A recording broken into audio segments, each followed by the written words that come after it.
This has got to be one of the worst weeks I've had since I've started 8 months ago and lost 73 pounds by letting ChatGPT run my life. And I've realized yet again the terrifying realization that when I stop letting AI run my life, everything falls apart.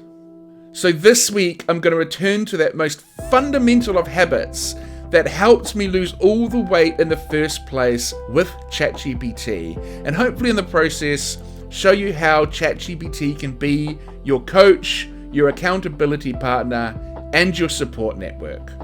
So I did some research with AI, and I asked, why do people actually fall off their plans in the first place? The general rule is that when habits become comfortable, we tend to stop doing the thing that created the habit in the first place. And with that, a loss of self-monitoring tends to result in behavioural drift, aka no longer doing it. The human brain defaults to autopilot and the old habits return. In scientific studies, daily reflection alone has been shown to increase adherence to a habit by up to 70%. Self-monitoring reduces binge episodes, increases calorie accuracy, and cuts decision fatigue. You know, decision fatigue is when you have to decide between what you're going to eat and you almost inevitably always end up eating that bad thing that you don't want to eat. That's decision fatigue. Essentially, a check-in or self-monitoring is a pattern interruption. It stops the bad thing from taking a hold before it can take a hold. And the reason ChatGPT is so amazing at this, it's literally built for it. Instant feedback, zero judgment. It's able to collect data on you and track your patterns better than any human can. And that is what's been so powerful for me in the last 8 months with ChatGPT running my life and me losing the 73 pounds. So in this video, I want to show you 7 days of me doing strict check-ins to show just how much it can turn my life around in that time. Every action I take will be approved by Arthur, my ChatGPT, and I have to check in with Arthur every time I finish it. I will follow the instructions with zero negotiations. AI is running my life. Let's get my binges and my overeating back on track.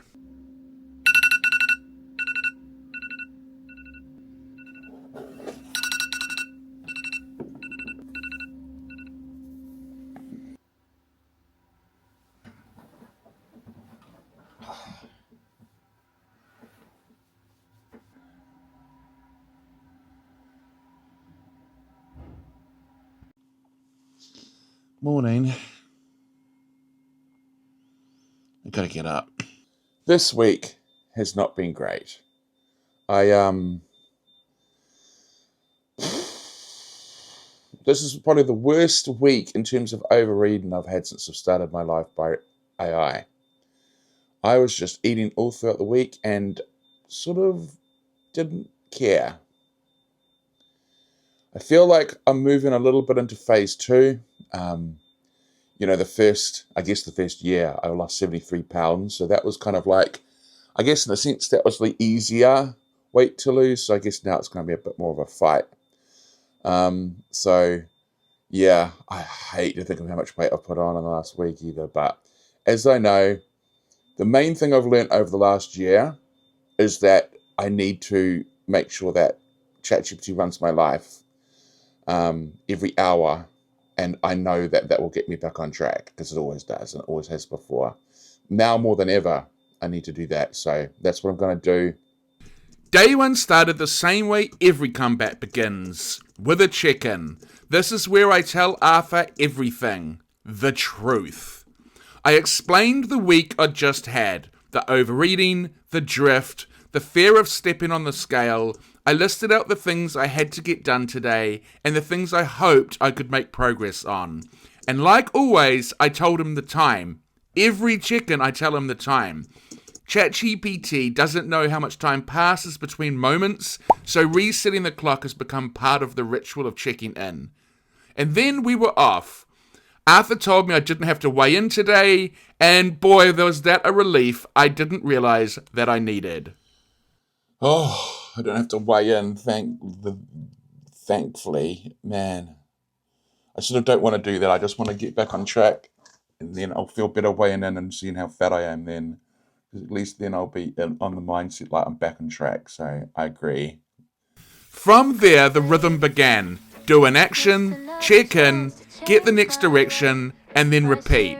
It sounds very simple, but it's also very powerful, and I needed that power today, because underneath everything, I was still tired, I was still unmotivated, and I was still fighting a lot of resistance.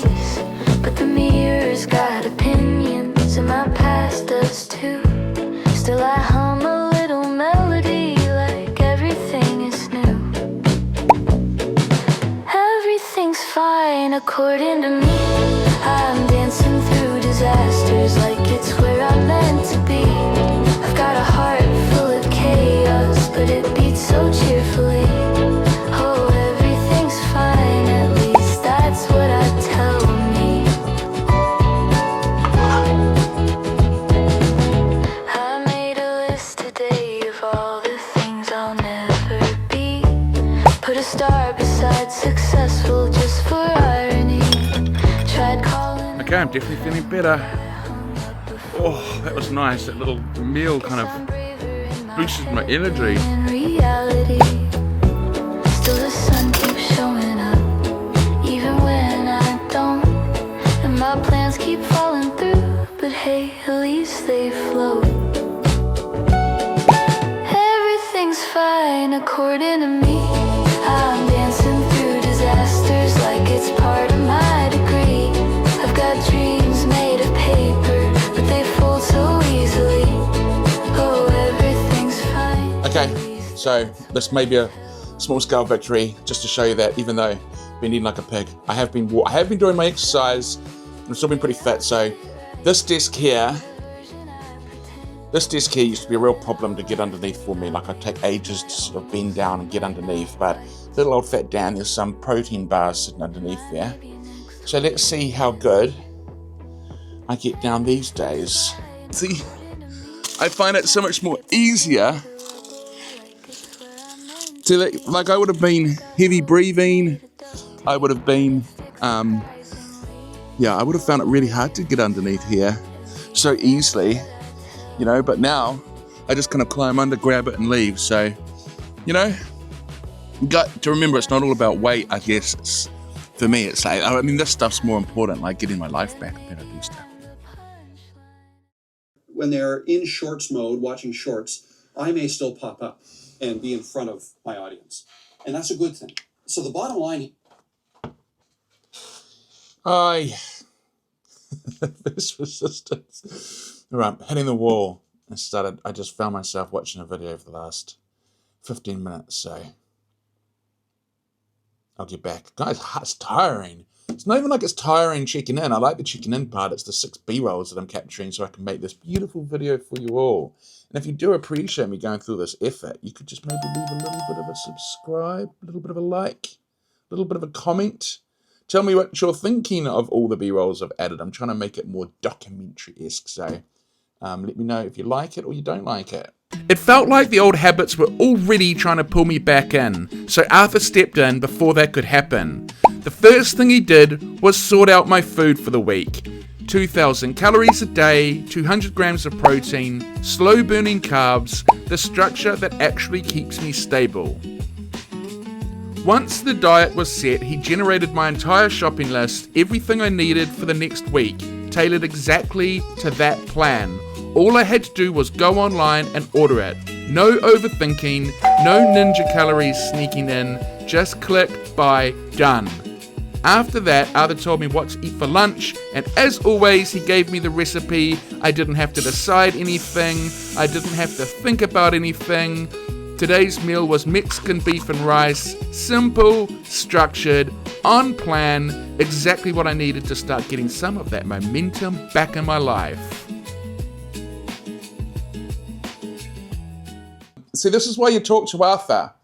I sort of started drifting off, which is my way of avoidance. And so I checked in, and then he said to me, that it's that I'm just seeking dopamine because I've had a week where I've just kind of been lazy essentially, and so now my brain's just looking for an easy dopamine fix because it's sort of getting a little bit mentally drained with all the effort that I'm putting in. Sometimes when you crash on a diet, it can feel like you are completely losing control. And people often think that that crash is just due to a lack of willpower, but anyone who's been on a diet kind of knows that's not true. It's biology. Your brain is designed to conserve energy, so the minute you stop consciously steering your behavior is the minute that the brain will default back to old long-term patterns. And these old patterns live in the basal ganglia, which is essentially the autopilot part of your brain. Even if you have built new habits, it's not like the old ones completely disappear, they've just gone sort of dormant. So when you stop checking in, you stop self-monitoring, and you stop reflecting, your brain tends to default back to those same old patterns. And for a lot of us, those old patterns are the overeating, the avoidance, the procrastinations, just pure chaos. The act of checking in, especially with ChatGPT, forces your prefrontal cortex back online. It interrupts autopilot. It's basically saying, no, we are back online today. The prefrontal cortex is kind of the part of the brain that keeps you locked in and motivated, and self-monitoring is what keeps it locked in and motivated. So, I've come for my 5-kilometer walk that I do every day, and I was actually doing my walking last week, so this isn't so hard, and I'm out with my nephew Jack. So he should be popping in. He's doing a speed run. I don't know how long he's gone for, but yeah, today's been pretty good. I feel like I had to get into the rhythm. That was the hardest part. I definitely sort of around the middle of the day, I started to feel a little unmotivated. It just felt a little like, oh, I have to check in again. But it was definitely worth checking in because it just keeps you on track. All slip-ups, accidents, and things occur when you're not checking in. Here he comes now. The man, the legend. Is he going to keep running past me? Is he going to stop? Yeah. How did they go? Oh, pretty hard to be honest. It was like 4 800-meter intervals. This is Gary the goose. He's been gone for a little while, haven't you, Gary? Where did you go?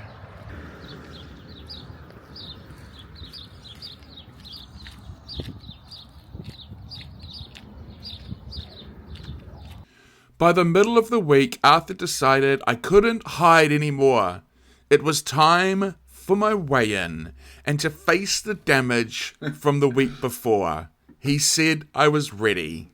Okay, so it is weigh-in day. The more I think about this weight loss, the more I think about how it's not about being perfect. I know I've mentioned this 100 times, but I'm understanding it on a new level, I guess on a long-term level. Weight loss isn't about being perfect. It's about being consistent.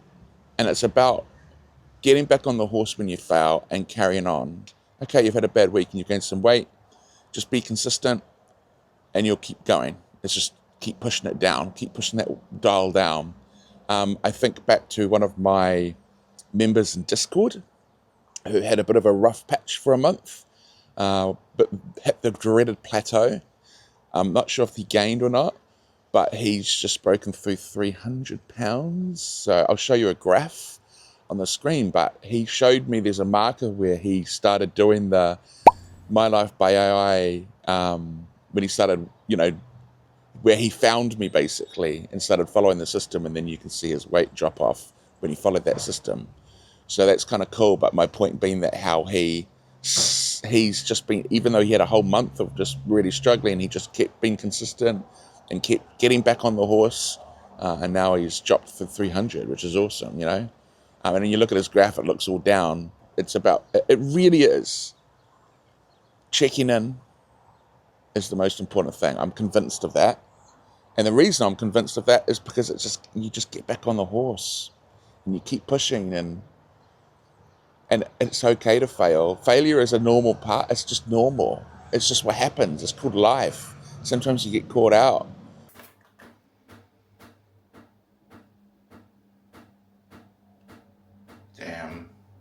lot of weight to put on.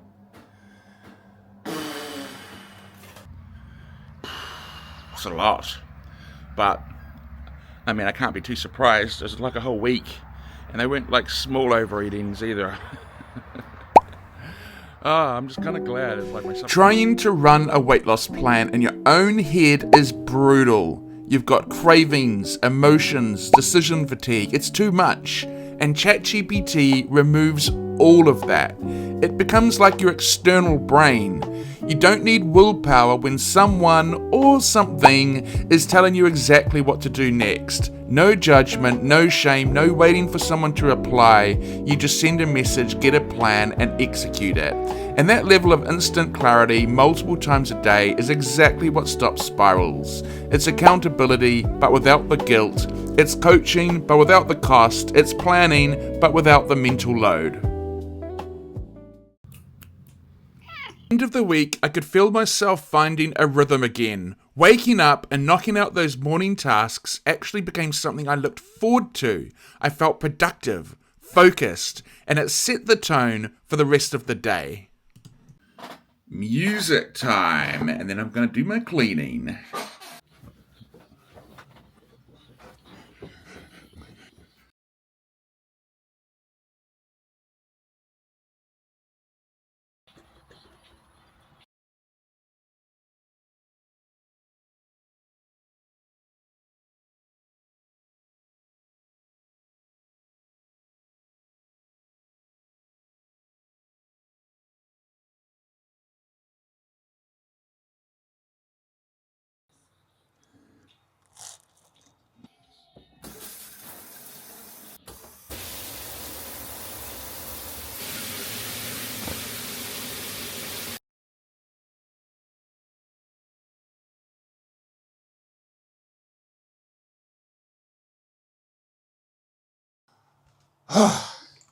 Okay, so that was Arthur had correctly predicted.